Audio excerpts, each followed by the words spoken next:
여러분 안녕하세요. 1960년대, 70년대 대한민국 최대 재벌은 어디였을까요? 삼성이죠. 그런데 70년대 들어서 삼성을 누르고 우리나라 최대 재벌 자리에 등극한 기업이 있었습니다. 그게 어딜까요? 1970년대 들어서 가장 각광받았던 기업이 종합상사입니다. 삼성물산, LG상사, 현대종합상사 이런 데인데요. 이게 종합상사가 뭐 하는 데냐 하면 기본적으로 무역을 하는 회사인데 그냥 돈 되는 건 다 하는 회사예요. 근데 점점 커져서 1999년도에는 대한민국 전체 수출 비중의 51%를 차지하는 그 정도로 성장한 기업 형태가 됐죠. 그리고 또 70년대에는 대한민국 전자산업이 아주 급격하게 성장한 때이기도 하죠. 이렇게 큰 기업들이 많이 만들어지다 보니까 역시 이게 재벌들의 전성기가 되기도 했죠. 그래서 종합적으로 보면 1960, 70년대는요, 삼성의 시대였다고 볼 수 있습니다. 그런데 현대가 여기에 끼어들어서 성장을 거듭하게 되지요. 70년대까지는 그래도 삼성과 현대는 우호적이었어요. 삼성은 유통, 백화점, 제당, 방직, 식품, 금융, 전자 이렇게 소비재 위주의 경공업을 주축으로 했던 기업이었고 현대는 아시다시피 자동차, 건설, 조선 같은 중공업을 주축으로 하는 기업이었죠. 여러분 한번 보시겠어요? 여기 보면 1972년도에 재계 랭킹은 삼성이 1등이었고요. 여기 보면 현대는 여기 없습니다. 근데 78년도에 현대가 1등을 차지합니다. 놀라운 건 삼성이 4등으로 밀려났네. 그래서 이 70년대는요, 이 사업을 각자 이제 확장을 하면서 좀 이제 서로 간 예민해진 시기이기도 했고요. 또 치열한 재벌 랭킹 싸움이 이제 시작된 때이기도 하죠. 이게 사실은 자존심 싸움인데요. 이런 겁니다. 대통령과 재벌 총수들 만찬을 하는데 그 자리가 재벌 순위에 따라 결정이 되잖아요. 그러니까 이제 우리 회장님 대통령이랑 가까운 쪽에 앉아야지 먼 쪽에 앉으면 안 되는데 이런 자존심 싸움이 작동을 했는데 이게 심해져서 어떨 때는 그 매출을 뻥튀기 해서 발표하기도 하는 이 정도까지 갔던 거죠. 예, 그리고 또 하나 중요한 사건이 군사 쿠데타를 통해서 권력을 잡은 신군부의 등장이죠. 이 사람들이 어디 쪽 사람들이에요? TK 지역을 기반으로 해서 하나회라는 정치군인 집단을 만들어서 권력을 잡은 그러한 사람들 아니겠어요? 자, 이제 1980년은 그래서 대한민국의 권력이 바뀌는 그러한 시기예요. 당연히 재벌들은 권력의 눈치를 봤겠죠. 신군부 세력에게, 하나회 세력에게 잘 보이려고 했겠죠. 삼성과 현대 어디가 더 유리했을까요? 현대 정주영 회장은 고향이 강원도, 지금 이제 북한 지역이죠. 반면 삼성의 이병철 회장은 고향이 경남 의령의 대구에서 삼성 상회로부터 시작을 해서 삼성을 일구어 나간 그러한 회장 아니겠어요? 그러다 보니까 인연이 더 많습니다.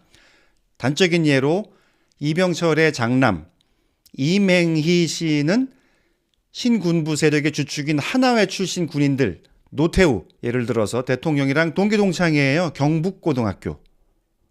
그래서 70년대 말 현대에게 밀린 삼성 입장에서는 굉장히 좋은 뒷배경이 생긴 거죠.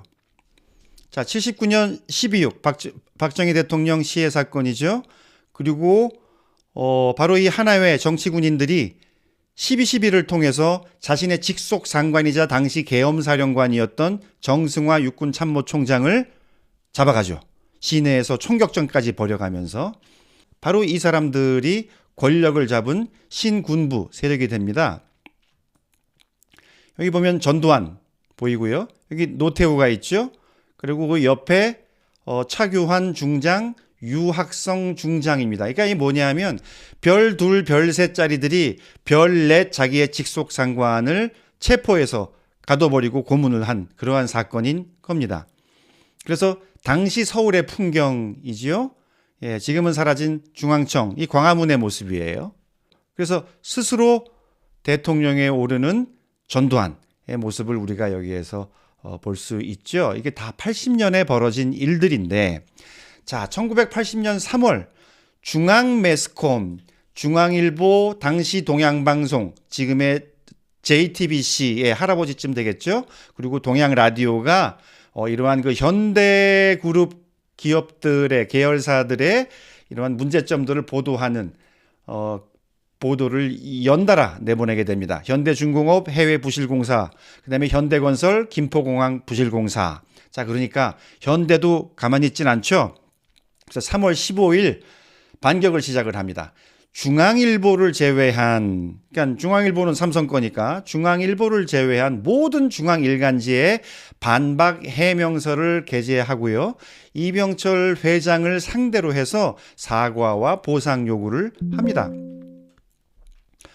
자, 여기 보면 중앙일간지 일면에 이렇게 큼직한 반박 해명서를 실게 되는데요. 자, 여기 보면 시작을 중앙매스컴 회장 이병철이라고 적시합니다. 그렇게 하고 해외에서의 수주까지도 어려워지고 이러한 기사 때문에 이것은 큰 국가의 손실이다. 그리고 그러니까 사과하고 보상해라 합니다. 자, 이제 일이 시끄러워졌어요. 그래서 당시 국무총리였던 신현확 국무총리가 나서서 중재에 들어갑니다. 자, 근데 신현확 국무총리는 어떤 사람이냐? 12.6대의 경제부총리, 그 다음에 최규하 대통령 밑에서 국무총리를 했던 사람인데요. 이 사람은 사실은 TK 인맥의 대부라고 불리기도 하는데요. 삼성 이병철 회장과 당연히 가까웠고 사실은 신군부 세력이 사부로 모시던 사람이기도 합니다. 신현확 그 당시 총리는 결국 나중에 삼성물산 회장을 하기도 하죠. 어쨌든 이 사람이 중재에 나서서 이병철 회장이 일본 출장 갔어? 그러면 당신이라도 나와 해서 이병철 회장과는 사돈이 되는 홍진기 회장을 부르고요. 현대 쪽에서는 정주영 회장과 당시 현대건설 사장이었던 이명박 씨가 나와서 서로 합의를 하게 됩니다. 그래서 앞으로 중앙매스컴, 중앙일보, 동양방송은 현대그룹 비판 기사를 실지 않는다. 그리고 현대그룹은 이미 준비해 놓았던 해명서를 일간지에 게재하지 않는다라는 것을 조건으로 해서 서로 이제 한 발씩 양보를 하게 되죠. 자, 80년대, 90년대 그 당시 재계 랭킹을 한번 볼까요? 80년대, 현대가 뭐 잘 나갑니다. 이때 삼성이 조금은 이제 2등, 3등을 하게 되고요. 현대가 거의 90년대는 앞서 나가게 되는데요. 아까 얘기했던 신현확 씨의 좀 후원을 힘입어서 삼성이 한때 1위 자리를 탈환하기도 하지만 전반적으로는 현대가 더 앞서 나가는 강세를 보이던 그러한 시기가 되겠습니다. 자, 그래서 8, 90년대는 현대의 시대였다 이렇게 볼 수 있어요. 전국에 수많은 회장들이 있지만 왕 회장 하면은 그거는 정주영 회장을 뜻하는 거였죠. 그리고 50 청문회를 보면서 많은 국민들이 좀 놀라게 됩니다. 뭐냐면은요, 정주영 회장이 증인으로 등장을 했는데 국회의원들이 이 사람한테 막 머리를 조아리듯 하면서 자신의 질문 시간을 거의 그 정주영 회장 찬양하는 시간으로 할애할 정도로 그렇게 꼼짝 못하는 모습들을 보게 된 거예요. 그래서 많은 국민들이 보면서 와, 정주영 회장한테 돈을 참 많이 받아 먹었나 보다 이런 생각을 들게까지 했죠. 자, 그런데 정주영 회장은요, 박정희 대통령에 대해서는 경제 발전을 위해서 기업을 지원했던 대통령으로 기억을 하는데 전두환 대통령이나 그 당시 정치인들에 대해서는 하도 돈을 많이 달라고 그래서 그냥 귀찮아서 줬다 이렇게 얘기를 직접 하기도 합니다. 결국 그러한 반감이 이제 정치 쪽으로 옮겨갔나 보죠. 그래서 안 되겠다, 내가 해야겠다 해서 당을 만들어서 대통령 후보로 나서죠. 근데 결과는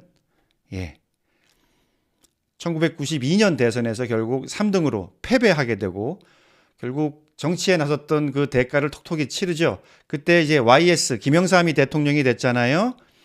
세무조사를 좀 많이 받게 됩니다. 자, 이후 현대에는 어떤 일이 있었나? 2000년에 왕자의 난이 벌어지죠. 그래서 이남 정몽구와 오남 정몽헌이 후계자 싸움을 하면서 한바탕 이제 난리가 나는데, 첫 번째 아들은 교통사고로 좀 일찍 돌아가게 되죠. 결국 누가 이겨요? 오남 정몽헌이 이겨서 이남 정몽구가 현대자동차와 자동차 관련 계열사들을 가지고 나가버립니다. 독립을 하죠. 그래서 지금의 현대차 그룹이 되는 겁니다.